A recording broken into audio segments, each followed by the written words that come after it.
Mesdames et messieurs, bon matin. J'espère que vous allez excessivement bien.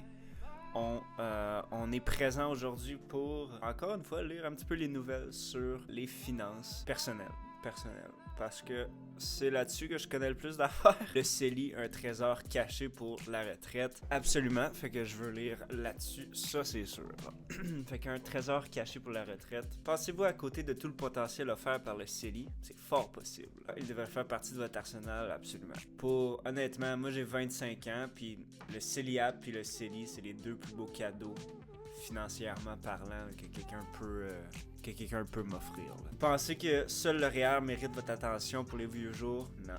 Détrompez-vous, le CELI, souvent relégué au second plan, pourrait bien être l'âme secrète de votre plan, car il a bien des avantages. Le maximum des cotisations a atteint actuellement 102 000, auxquels s'ajouteront 7 000 en 2026. Commencez tôt, favoriser la croissance, ça devrait être une de tes priorités, honnêtement dans ta vie.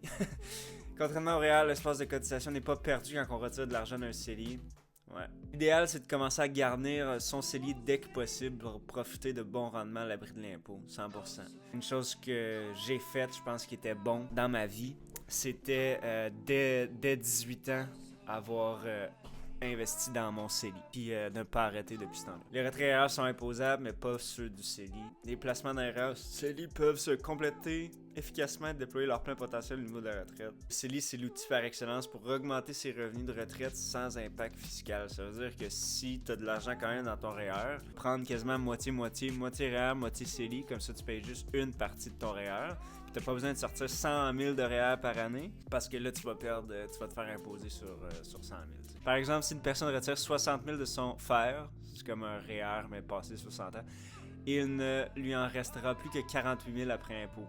Si elle a besoin d'un complément, elle pourrait prélever un montant de son CELI et ce sans impôt additionnel. Bon, c'est ça.